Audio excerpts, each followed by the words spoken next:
ಮೂರ್ನಾಲ್ಕು ದಿನದಿಂದ ಈ ಲಕ್ಕೊಂಡಿದ ಪ್ರವಾಸನ ಸ್ಟಾರ್ಟ್ ಆಗೈತಿ. ಅದರ ಬಗ್ಗೆ ಈ ಪತ್ರಿಕಾಗೋಷ್ಠಿಯಲ್ಲಿ ನಮ್ಮ ಪಕ್ಷದ ಮುಖಂಡರು, ಮಾಜಿ ಜಿಲ್ಲಾ ಪಂಚಾಯಿತಿಯ ಅಧ್ಯಕ್ಷರು ವೀರನಗೌಡ ನಾಡಗೌಡರು ಅದಾರ, ನಮ್ಮ ಪಕ್ಷದ ಜಿಲ್ಲಾ ವಕ್ತಾರರಾದ ಜಿ ಕೆ ಕೊಳ್ಳಿಮಠರು ಅದಾರ, ನಮ್ಮ ಶಹರ ಅಧ್ಯಕ್ಷರಾದ ಪ್ರಫುಲ್ ಕುಮಾರ್ ಪುಣೇಕರ್ ಅವರು ಅದಾರ, ನಮ್ಮ ಪಕ್ಷದ ಯುವ ಮುಖಂಡರು ಶೇಖರ್ ಗೌರಿಪುರ್ ಅವರು ಅದಾರ, ಹಂಗನ ಬಸವನಗೌಡರು ನಾಡಗೌಡರು ಈ ಪತ್ರಿಕಾಗೋಷ್ಠಿಯಲ್ಲಿ ಉಪಸ್ಥಿತರಾದ. ಏನು ನಾವು ಒಂದು ಮೂರ್ನಾಲ್ಕು ದಿನದಿಂದ ಈ ಲಕ್ಕೊಂಡಿದು ಡ್ರಾಮಾ ನೋಡಾಕತ್ತೀವಿ.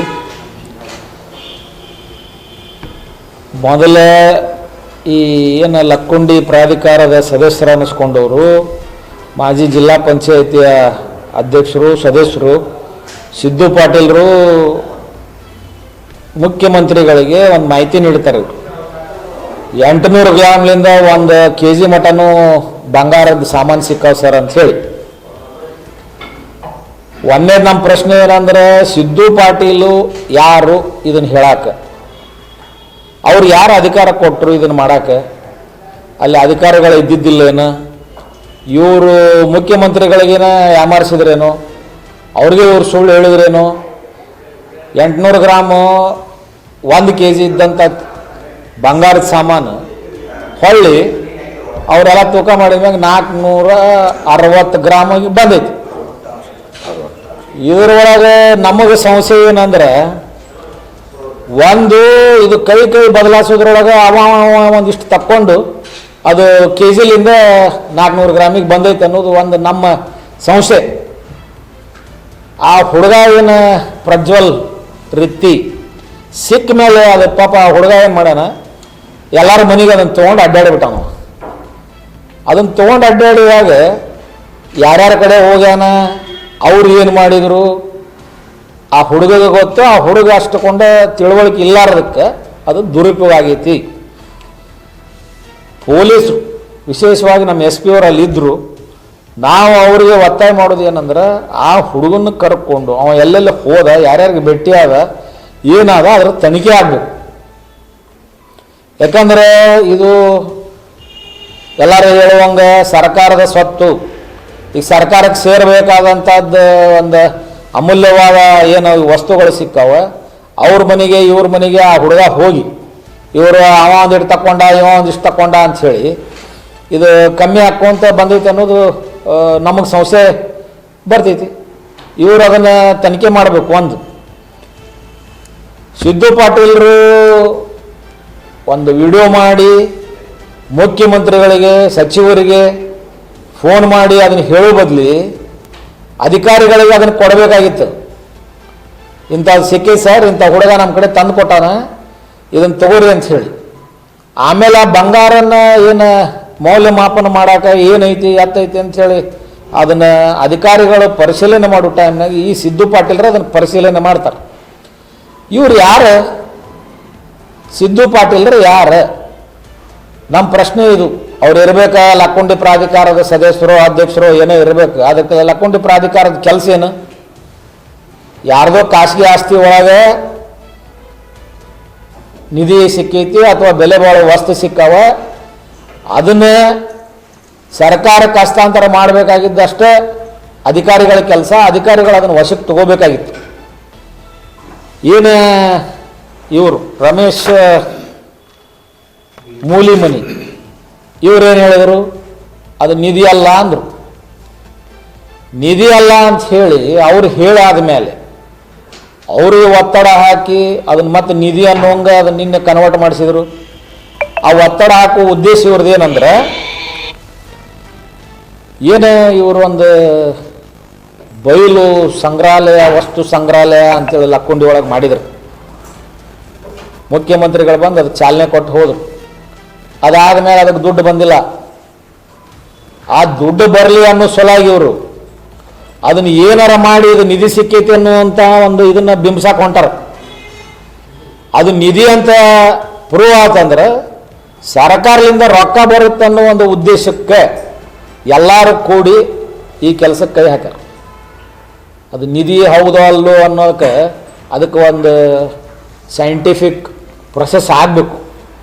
ನಿನ್ನೆ ಜಿಲ್ಲಾಧಿಕಾರಿಗಳು ಹೇಳ್ತಾರೆ ಅದು 100 ವರ್ಷದ ಮೇಲಿಂದ ಅಂಥೇಳಿ. ಜಿಲ್ಲಾಧಿಕಾರಿಗಳಿಗೆ ಹೆಂಗೆ ಗೊತ್ತಾಗ್ತದೆ 100 ವರ್ಷದ ಮೇಲಿಂದ ಅಂಥೇಳಿ? ಅದಕ್ಕೆ ಬೇಕಲ್ಲ ಒಂದು ಸೈಂಟಿಫಿಕ್ ಕಾರ್ಬನ್ ಡೇಟಿಂಗ್ ಮಾಡಿದ ಮೇಲೆ ಗೊತ್ತಾಗುತ್ತೆ ಅದು ಎಷ್ಟು ವರ್ಷ ಹಳೇದು ಅಂಥೇಳಿ. ಮತ್ತು ಏನೂ ಇಲ್ಲ ಜಿಲ್ಲಾಧಿಕಾರಿಗಳೇ 100 ವರ್ಷದ ಹಳೇದು ಅಂತ ಹೇಳ್ತಾರೆ. ಇವ್ರ ಉದ್ದೇಶ ಏನು? ಆಮೇಲೆ ಅವತ್ತು ಏನು ಹೇಳಿದ್ರು, ಅದನ್ನು ಉತ್ಖನನ ಮಾಡಬೇಕು ಆ ಜಾಗ ಅಂತ ಹೇಳಿದರು. ಆ ಉತ್ಖನನ ಮಾಡುವಂಥ ಜಾಗ ಸೀಸ್ ಮಾಡಬೇಕು. ಇವರು ಜಾಗ ಸೀಸ್ ಮಾಡಿ ಅಲ್ಲಿ ಯಾರು ಹೋಗ್ಲಾರ್ದಂಗೆ ಬರಲಾರ್ದಂಗೆ ಅದಕ್ಕೆ ಪ್ರೊಟೆಕ್ಷನ್ ಕೊಡಬೇಕು. ಬರೀ ತಲೆ ಬುರುಡು ಸಿಕ್ಕಾವ ಅಂತಂದ್ರೆ ಅದನ್ನು ಪ್ರೊಟೆಕ್ಷನ್ ಕೊಟ್ಟರು, ಅದಕ್ಕೆ ಫೋರ್ಸ್ ಇಟ್ಟು ಯಾರು ಹೋಗ್ಲಾರ್ದಂಗೆ ಬರಲಾರ್ದಂಗೆ ಧರ್ಮಸ್ಥಳದಾಗ ಮಾಡಿದ್ರು. ಇಲ್ಲಿ ನಿಧಿ ಐತಿ, ಅಮೂಲ್ಯವಾದ ವಸ್ತುಗಳದಾವ ಅಂತಂದ್ರೆ ಅದ್ರ ಮ್ಯಾಗ ಎಲ್ಲ ಇಡೀ ಜಗತ್ತಿನ ಮಂದಿನ ಅಡ್ಡಾಡಿ ಎಲ್ಲರೂ ತುಳಿದಾಡ್ಬಿಟ್ರ. ಅದು ನಿನ್ನೆ ನಾವು ಹೋಗಿ ನಮ್ಮ JDS ತಂಡ ಅದನ್ನು ಇವಾಗ ಹೋಗಿ ಭೇಟಿ ಆದಾಗ ಅದ್ರಲ್ಲಿ ನೋಡ್ತೀವಿ, ಎಲ್ಲರೂ ತುಳಿದಾಡಿ ಮುಗಿಸ್ಬಿಟ್ರ. ಅದು ಈಗ ಆ ಹುಡುಗ ಅದನ್ನು ಅದು ಚಂಬು ಅದನ್ನು ತೆಗಿಬೇಕಾದ್ರೆ ಅದು ಬಿದ್ದಿರ್ಬೋದು, ಯಾಕಂದ್ರೆ ಅದು ಕೈಯಾಗ ಒಮ್ಮಕ್ಕೆ ಸಿಕ್ಕಿಲ್ಲ ಅವಂಗೆ, ಅವ ಮಣ್ಣು ಒಗಿಬೇಕಾದ್ರೆ ಸಿಕ್ಕಿತ್ತು.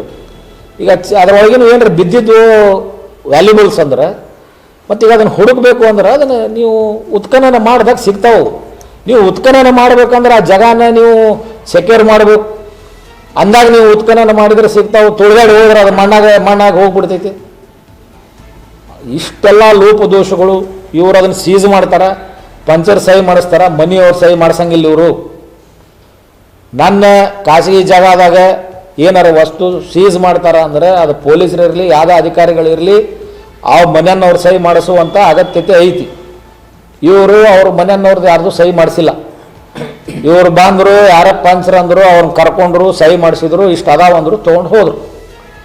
ಆಮೇಲೆ ಅದ್ರ ವ್ಯಾಲ್ಯೂಯೇಷನ್ ಆಗಬೇಕು, ಅದು ನಿಧಿ ಯಾವುದಲ್ಲ ಅಂತ ಪ್ರಯೋಗಾಲಯಕ್ಕೆ ಹೋಗಬೇಕು, ಅದೆಲ್ಲ ಆಗಬೇಕು.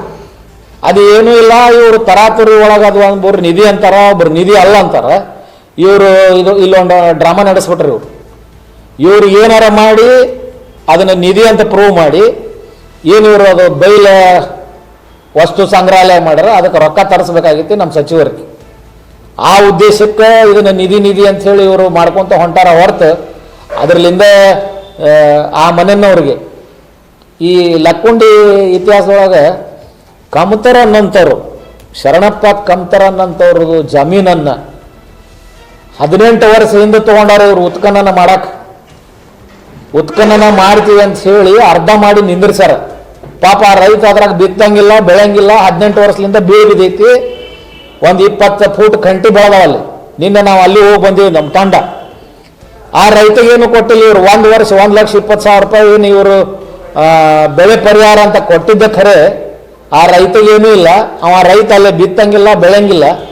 ಅದು ಬೆಲೆ ಬಾಳೋ ಭೂಮಿ. ಇವ್ರಿಗಷ್ಟು ಅದ್ರಾಗ ಇಂಟ್ರೆಸ್ಟ್ ಇತ್ತು ಅಂದ್ರೆ ಅದನ್ನು ತಗೋಬೇಕಾಗಿತ್ತು, ಇವರು ಸ್ವಾಧೀನ ಮಾಡಬೇಕಾಗಿತ್ತು. ಅವ್ನಿಗೇನು ಪರಿಹಾರ ಕೊಡಬೇಕಾಗಿತ್ತು. ಮೌಖಿಕವಾಗಿ ಇವರು ಅವ್ನಿಗೆ ಹೇಳಿದ್ರು ಬೆಳೆ ಪರಿಹಾರ ಕೊಡ್ತೀವಿ ಅಂತ ಹೇಳಿ 1 ವರ್ಷ ಅಷ್ಟೇ ಸ್ಟಾರ್ಟಿಂಗ್ 1,20,000 ಕೊಟ್ಟಿದ್ದ ಖರೆ ಇವರು.